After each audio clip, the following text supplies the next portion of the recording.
Arkadaşlar, bugün sizlere aşure hazırladım. Bol malzemeli, şöyle büyük tencereyle yaptım. Buyurun, yapım aşamasına geçelim şimdi. Arkadaşlar, aşure hazırlıyorum. Ben 1 kilogram, yanında da 1 kase kadar aşure buğdayını akşamdan yıkadım, ısladım. Üzerine su koyarak sabaha kadar beklettim. Şimdi şöyle suyunu dökeceğim, yıkayacağım. Tekrar üzerine sıcak su ekleyip kaynamaya bırakacağım. Hemen yanında fasulyem var. Onları da akşamdan ıslattım. Nohutum var. Siz bunları istediğiniz malzemelerle yapabilirsiniz. Ben biraz fazla hazırlamak istediğim için büyük boy tencere kullandım. Şimdi ben malzemelerimi yıkayayım, üzerine su koyayım. Tekrar sizlerle birlikte devam edelim. Aşure buğdaylarımı yıkadım arkadaşlar. Suyunun berrak olması önemli çünkü diğer bakliyatlarla birlikte renginin güzel olması, duru berrak olması için yıkama işlemi önemli. Akşamdan ıslatmıştım, başta söyledim. Şimdi su ekliyorum.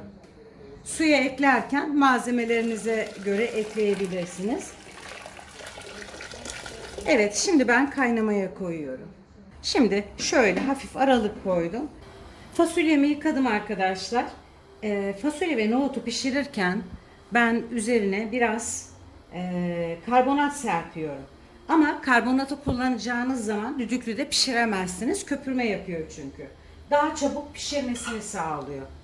Üzerine küçük tencere kullandım. Ocağıma sığması için diğer kapta çünkü büyük tencere var. Hemen altını yakıyorum. Kaynamaya başladığı zaman altını kısacağım. Hemen yan tarafa nohuta geçiyorum. Şöyle. Nohutun da üzerine şöyle karbonat koydum, bir çay kaşığı kadar. Üzerine sıcak su koyuyorum. Sularını bol bol koyuyorum. Rahat kaynasınlar. Karbonatla piştiği zaman kapaklarını tam kapatmıyorum ki taşma yapmasın diye arkadaşlar. Bu kısım önemli. Ama çabuk pişiyor, lokum gibi pişiyor. Hemen ocağın üzerine alıyorum. Evet arkadaşlar, size demiştim ki karbonat koyduğum zaman çabuk pişmesi için düdüklüde pişirmiyorum. İşte sebebi bu, böyle köpürme yaptığı için. O yüzden kaynamaya başladığı zaman altını biraz kısacağım. Öyle pişmeye devam edecek. Bu arada yavaş yavaş buğdayım da kaynamaya başladı. Buğdayı arada karıştırmayı unutmayalım. Nohutum henüz başlamadı. O da birazdan başlar kaynamaya. Ben de bu arada malzemelerini hazırlamaya devam ediyorum. Şöyle. Bademlerin kabuklarını soymak için hemen üzerine sıcak su ilave edeceğim. Sıcak suda kaldığı zaman kabukları hemen soyulacak. Eğer soyulmayanlar kaldıysa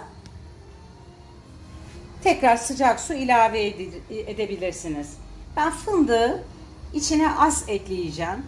Daha çok bunları süslemede kullanacağım. Kayısıyı indirmeye yakın, inciri indirmeye yakın ekleyeceğim. Şöyle bunları da aşama aşama eklerken sizlerle paylaşacağım. Arkadaşlar, bütün kuru yemişleri yıkamayı unutmayın. Mutlaka bol suyla yıkayın. Çünkü nasıl ortamlarda kurutulduğunu tahmin bile edemezsiniz. Bütün hepsi için geçerli. Yıkamadan bol suyla kullanmayın arkadaşlar. Buğdaylarımı arada karıştırıyorum arkadaşlar. Yavaş yavaş pişmeye başladı. Akşamdan da ıslattığım için. Şimdi bu aşamada 1 su bardağı bulgurumu, 1 su bardağı pirincimi de yıkayarak içine ilave ediyorum ki birlikte pişsinler. Pişme dereceleri eşit olsun.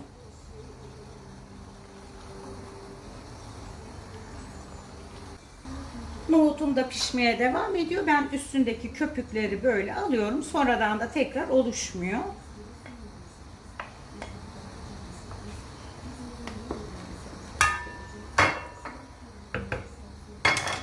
Yine ağzında çok hafif aralık bırakıyorum. Onlar da pişiyor. Bu arada bademlerim bir kontrol ediyorum. Yumuşamışlar arkadaşlar. Hemen kabuklarını soyuyorum. Eğer bu aşamada baktığınız soyulmamışsa hemen üstüne biraz daha sıcak su koyabilirsiniz.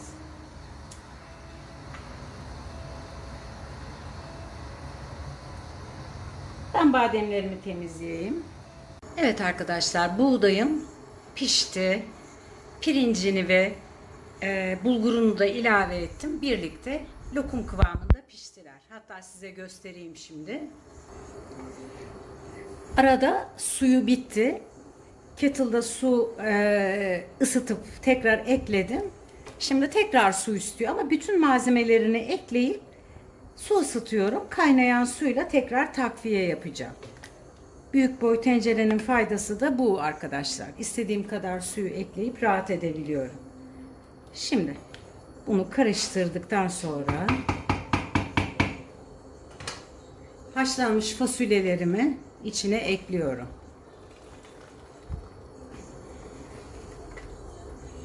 İki su bardağı fasulye var. 2 kase haşlanmış nohutum var.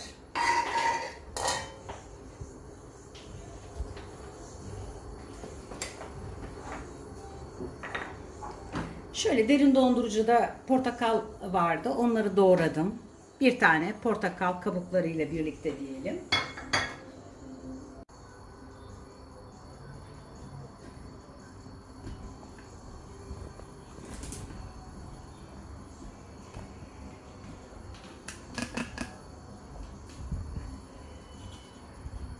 Kayısılarımı yeni açan arkadaşlarım için artık buğdayım pişti. Fasulye, nohutu ekledim. Bütün diğer meyvelerimi ekliyorum. İnciri en son ekleyeceğim arkadaşlar. Şöyle bir karıştırıyorum. Dipten. Şimdi şekerini de ekleyeceğim.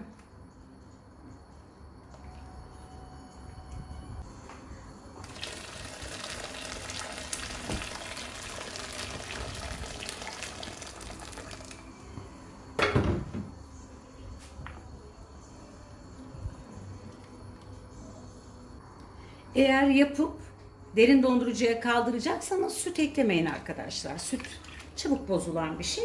Ama ben hemen yapıp dağıtacağım için 2 su bardağı süt ekliyorum.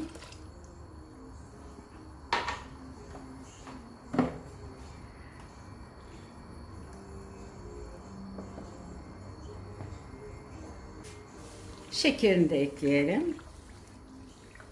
Tadına bakıp tekrar koymaya devam edeceğim şekeri de. Şöyle 1 çay kaşığı kadar vanilya atıyorum arkadaşlar.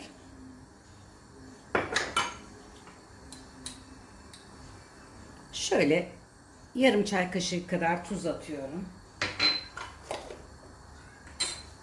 Yarım kilo şeker daha gezdiriyorum. Çok şekersiz.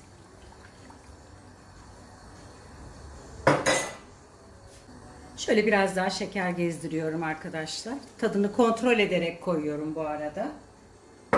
Arkadaşlarım, aşurem hazır. Ben gördüğünüz gibi nişasta eklemedim. Arkadaşlar bu aşamada size tavsiyem, baktınız çok koyu olmuş. Hemen kaynar su kaynayan suyu ilave yapabilirsiniz. Bunun kıvamı bence çok güzel. Yani hiç nişasta gerektiren bir durum yok. Şimdi en son altını kapatmadan önce bir ekleme daha yapacağım. İnciri en son ekliyorum. Şöyle bir karıştırıyorum. Şekerine baktım. Pişme derecelerine baktım. Hepsi tamam. Evet. Şimdi size kıvamını da göstermek istiyorum. Hem tabağa koyarken altını kapatıyorum arkadaşlar. Altı kapandı.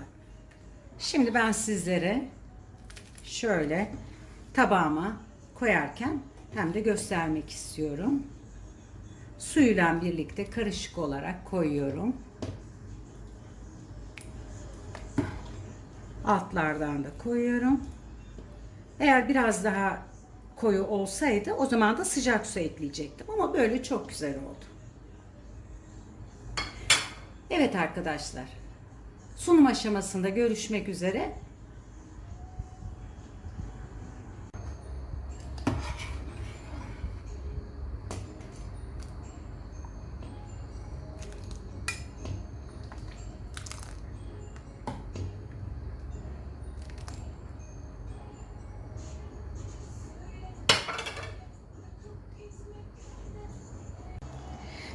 Evet arkadaşlar, aşurenin sonuna geldik. Ben tabaklara sizler için hazırladım. Sizler de istediğiniz gibi sunum yapabilirsiniz. Ben büyük boy tencerede hazırladığım için bol malzeme kullandım. Siz bu malzemeleri azaltabilirsiniz. Başka videolarda görüşmek üzere. Hoşça kalın. Sizlerin destekleri benim için çok önemli. Antalya'dan selamlar, sevgiler. Hoşça kalın.